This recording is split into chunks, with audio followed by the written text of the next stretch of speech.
Jim, thank you for taking time and inviting me to your unique place here. Glad to have you. Thank you. A pleasure. Yeah, pleasure, definitely. I'm feeling special.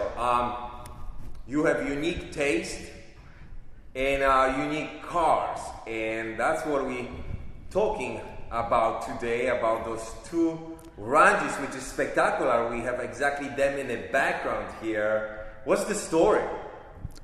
Well, they're Runges, and to be perfectly honest with you, I'm deaf. I wear cochlear implants, so I've never actually figured out from Chris Runge himself whether you say Runge or Runge. Okay. But it's one or the other.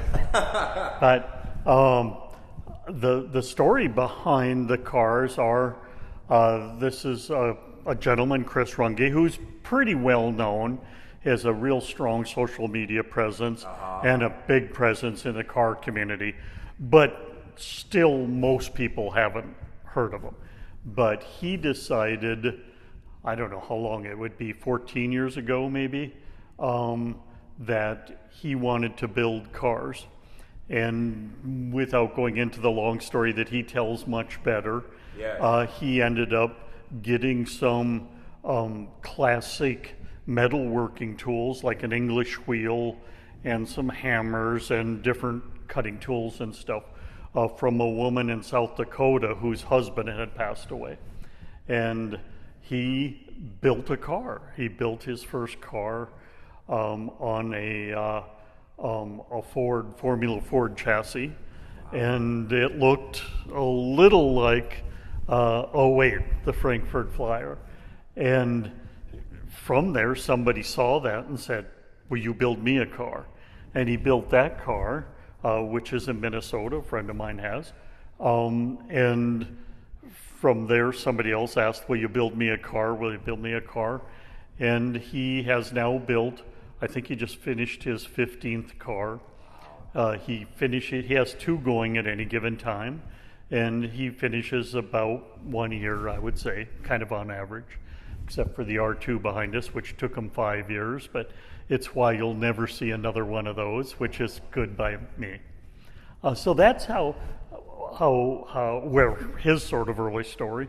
I came to know of him because he went to a Porsche event with one of his very early cars. I don't know if it was 1 or 2, and that generally is cars are identified by their number, where they are in the sequence, except the R2, which has never done that. It's only called the R2. He came to an event, and I wasn't there, but all anybody talked about was how great these cars were, how amazing they were. And it's not because they're perfection, it's because they were made, they were designed, and they were built by one man in at that time, his garage. Yeah. And so I was following him, and I really wanted one of these cars. But if you want one from him, you have to tell him, and you wait a year and a half, or now it's more like 3 or 4 years, but back then a year and a half. Yes. And I didn't, I'm not that patient. So I saw one come up on Bring a Trailer, 08, and I bought it for half of what it's worth because people just didn't know what it was. And so I happily got that. Through that, I got to know Chris. After I got to know Chris, I was able to buy the R2 from him when the person who commissioned it, who had become a little older once the car was done, it took 5 years. Once it was done, he really wasn't able to get in and out of it easily. It's kind of a race car, yes. And it wasn't easy to drive. At first I've made it a little easier. And so I was able to buy that car, and I couldn't be more excited. Wow, that's spectacular. What an opportunity for you, and what a taste, yes. Yeah, so let's say like this. Chris is exactly located in Minnesota. Yeah. That's where he builds those very unique cars. It is, and it's unique that he's in Minnesota. There's nothing Minnesota about the cars. They're very sort of German in their heritage. Yes. He's German in his heritage. Okay. And he just happened to grow up in the middle of Minnesota. Yes. He grew up, as he's told me the story, you know, he was the kid in class drawing pictures of cars, not cars that existed, but his dream cars and cars he was designing in his mind. And that's what he always thought about.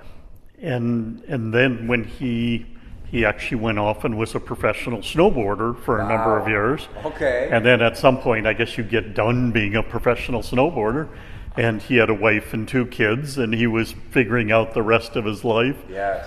And I think Chris could do anything. He's a very smart man. He's a super nice guy. He's just a greatest, most honest, genuine person you would ever meet. But he has this creative streak that is unbelievable. True artist. Which, by the way, his son, who now works together with him hand in hand, you know, Chris spent a lot of time trying to find someone to help him, you know, because it was just him. Every square inch of that car was built by him. Now his son has really taken that up, which is great. Fantastic. But he, as I said before, he sort of happened upon building cars a little bit by accident. He built one for himself. Somebody wanted it, so he sold it. Yes. Somebody else wanted one, so he built him one. Somebody else wanted one, so he built him one. But that's how I got to know Chris. Once I bought this car on Bring a Trailer, I was good friends with him within hours. He contacted me right away through a mutual friend. And since then, I see him every few months, and we talk via text, you know, several times a week. Yes. And so I would consider him a friend, but much more important, he's just someone that I just respect amazingly for the vision he had and the ability to execute. I mean, building a car is not an easy thing. I mean, yeah, definitely. Talking about creativity, I mean, that's true artist. And the craftsmanship which he's using here, we're talking about old-fashioned way of building cars, which you just said, the English wheel which he purchased. It's just amazing. It is, and it's it's largely self-taught on his part. Now, he studies the masters, and he's certainly worked with some great metal workers, and some great metal workers have come to his shop, which has now grown from his garage to a beautiful building on the edge of a lake in the middle of Minnesota. It's pretty idyllic. But he largely, he's a person who's feels very comfortable, as does his son Finn now, very comfortable just jumping in and doing something, and then doing it until he's got it right. And if you look at the cars, and there's even the progression of cars over the years, you see imperfections in them. Yeah. Imperfections which would be very easy to cover up with paint. You know, little Bondo, little paint, little skim, and they would look perfect. But he made the decision at some point to leave the imperfections there. So you can see a weld. You can see where a hammer hit. You can see, and that's what makes the cars very unique. Yeah. And to me, very interesting. Yeah, I mean, simple, beautiful lines, and you know, the simplicity is always beauty, and the true art is the really art with it's not perfect. I'm a photographer, videographer. I like a little bit different pictures. I like pictures which are not crispy and sharp and perfect looking. I'm exactly we are right now in the era of, you know, digital technology, and we are just speeding with that, which is fine, but it's always good that, especially if you're an artist, and I'm really into history too. I'm purchasing a lot of vintage cameras. I'm on the way to learn exactly a little bit of history with film cameras, developing films and everything else, which is again connected with the not perfect of the not perfection of the image, but very unique vision. And this that you mentioned, that he as a already kid or teenager was drawing cars which he would like to build, and cars which nobody ever even would think about or seen before. That's already creating his path and journey.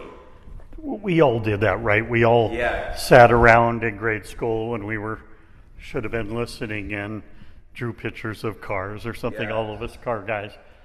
The difference is, well, for one thing, I suspect Chris's pictures were dramatically better than mine, but then he actually is capable of building them.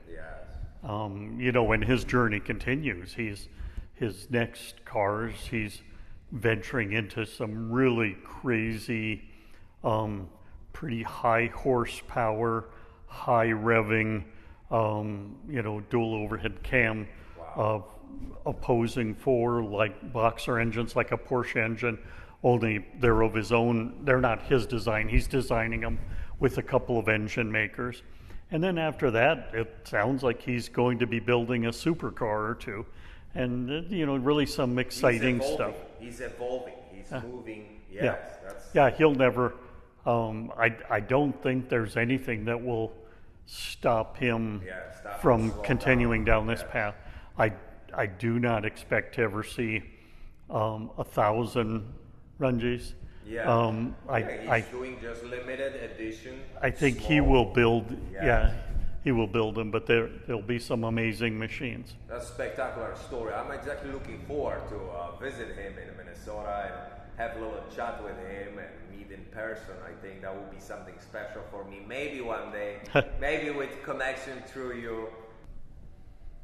Yeah, that was the first time. I still remember like today. I was November and there was Cars and Coffee by the Revs Institute, which is one of my favorite place to go, definitely. One of the biggest car museum in the United States and in the world. I was blown away. The selection of cars, how many cars, talking about Revs Institute. I mean, there is just few days which you can go to exactly to visit. You need to exactly call them and double check, or they have any openings. It's just a spectacular place. I'm feeling very grateful to have something like that here in my hometown, how I can say in Naples. But that was the first time when I've seen you there exactly. Both of the cars, and I'm like, wow. Back then I didn't even know what was it, but the lines and everything else. So you're really driving those cars, like. Well, yeah, we they're not daily drivers, but we take them out regularly. That day, my wife Karen drove 08, and I drove the R2, and that was really fun. But so, I wouldn't hesitate. As a matter of fact, the person who bought the first Runge, bought it, picked it up in Minnesota, and I hope I get this right, but drove it to New York. And it 08 looks like a luxury vehicle compared to it. It was a center seat, very rudimentary. Like I said, these are all built on custom chassis that Chris builds, or that one was built by Kerry Hines in Indianapolis, the monocoque. But that car was built on a Formula Ford racing chassis, and the guy got in it and drove it halfway across the country. I don't know that I'd want to do that. Yes.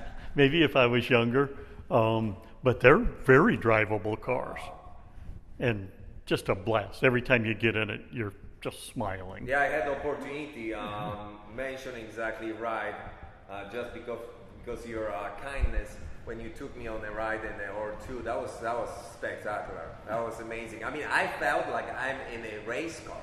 I felt like I'm in a race. Well, the monocoque on R2 is a racing chassis, and it has racing suspension. It has super sticky tires. It has big Brembo brakes. So you are pretty much in a race car with a beautiful body built on it. Yeah, I mean the sound of the engine and everything. Yeah. Pretty comfy seats, exactly. Pretty comfortable seats. There is something about them, yes? The seats? So these chairs, we talked about Chris as a designer, Yes. really, and an artist.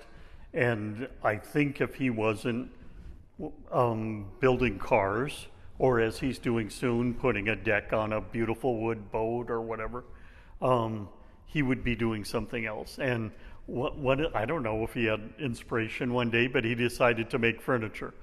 And he built some chairs like this. This is the second set. Wow. I wanted to get the first set, and someone beat me to it. And they are, what's unique about them is underneath the skin of his cars are what's called a bird cage or Yes. whatever, that the aluminum panels are welded to. And this is the piping that is used underneath the cars. We could open up an engine cover. And then on this one, because I had them done before I got the R2, the leather actually matches the leather in 08. Wow. And by the way, the serial number matches the serial number in 08. So they're pretty special. They are pretty much in demand now, and actually a little hard to get. Wow. We're lucky today. Becoming collectible, definitely. I mean, the gentleman's true artist. I've seen a little car. I believe they were trucks. Yes. Yeah. So I was an amateur racer, mostly with Porsche Club, a little bit with IMSA, and a little bit with SECA, but mostly with Porsche Club, and then later in life Champ Car.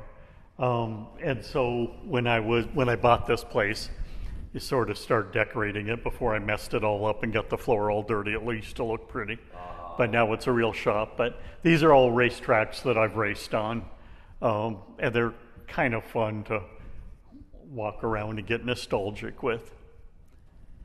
Unique. That's very unique. Wow. So that's how your car story started. Yes, a little racing and. Yeah, I started. I loved cars from the time I was a kid, and sometime in my 20s, in the mid 80s, I got my first European sports car. Which was? Alfa Romeo GTV. Wow. It was a GTV6, which is a Busso V6. Many think the best sounding 6-cylinder of all time. It was a wonderful car, a wonderful time. I owned it in Oregon with lots of winding, hilly roads, and that really solidified my love of cars. A little while later, I got my first Porsche, and of course, promptly turned it into a race car, which I destroyed the first year, but then raced Porsches for quite a few years. Yes. It's a good thing. It's fun. Unique story. I would like to try one day. I know we have here pretty close, exactly, Sebring. I attended a few times, just of course as a little photographer behind the scene and everything else. Looking for maybe one day little ride with instructor, maybe some small steps. Maybe I'm still not too old to try a little bit, but would be nice. Would be different experience, definitely. Well, for anybody who likes cars or enjoys speed a little bit, Yes. you need to find a way to get on a track. And you need to get on, of course, like most people, my first time on a track, someone gave me a ride in their race car, and I'm like, Okay. how could this car, how can he go this fast? I later figured out he wasn't even fast, but he was so fast compared to, and then that just gets in your blood, and then it takes all your money, but that's all right. Money comes and goes. Yeah. But what you experience in your life, memories will stay forever. Many years, yes? How many years did you race? I think about 25 years. Wow. We still race about Yes. once a year, Yes. but I don't know that it really counts anymore. We go for a fun guys weekend, and Doesn't matter. That's still fantastic. You have still a some lot of group fun. Friends, you're meeting there. You're a little tiny competition between each Yeah. other. Yeah. That's good. That's good. That's what it's about. And And that's unique. That's unique. And I will tell you, I mean, you attended many tracks, yes? I've been at a lot of tracks. Yeah, in the United States, Canada. Most in Canada, I've been to the best track in North America, Mossport, which is now called something else, which I don't even remember. I'll reveal my age. And then I raced as a warm-up race for the Formula One race in 2010, I believe, on the track in Montreal. I point over here because that's it over there. By the way, I never made it to the race. I wrecked my car in practice, but it's still a great experience. Yes, you experienced the track, and I've seen some highlights of the. I like to spend a little bit of time. I'm really car enthusiast and racing enthusiast. Month ago, I went exactly, and that was my first time experiencing IndyCar races. And I will tell you, I was just blown away. I was downtown of St. Petersburg. The design of the entire track, cars, noise, engines, that was adrenaline for me. So after that, I start checking and watching on the YouTube more and more different tracks all over United States. I mean, you know, growing up in Europe, in Poland, I was watching a lot of Formula One, you know, Michael Schumacher back then, of course, sad story of Ayrton Senna, a lot of WRC too, because that's what Europe is known for. But yeah, it's quite unique. Yeah, I mean, anybody who can. St. Pete's one of my favorite because we lived there for 5 years, and we lived in a loft. I don't know. It was an easy walk to the track, but it had to be a half mile away. But I'd get up in the morning and you hear those race engines firing up, and there's just nothing better. And I just loved it. I would just sit out on the deck and listen, and then go down to watch them go through like turns 1, 2, and 3, and it doesn't look like, physically it doesn't look like it should work, but somehow they do it. Yes. It's amazing. Yes. I had great time. That was my first, definitely not the last time. Right now, it's of course we have another experience. It's Miami Formula One. That's the big one. I never attended too. Maybe this year. We'll see how it's gonna go. Any favorite tracks?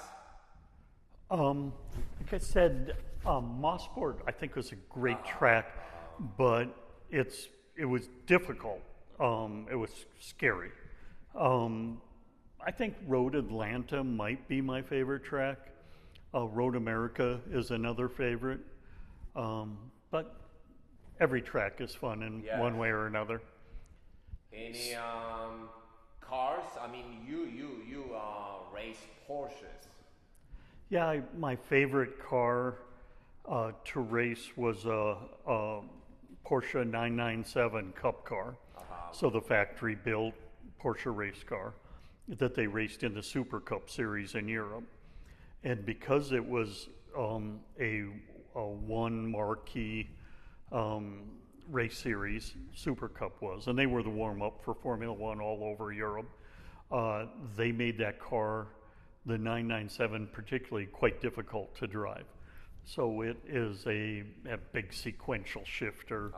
You had to blip the throttle every downshift.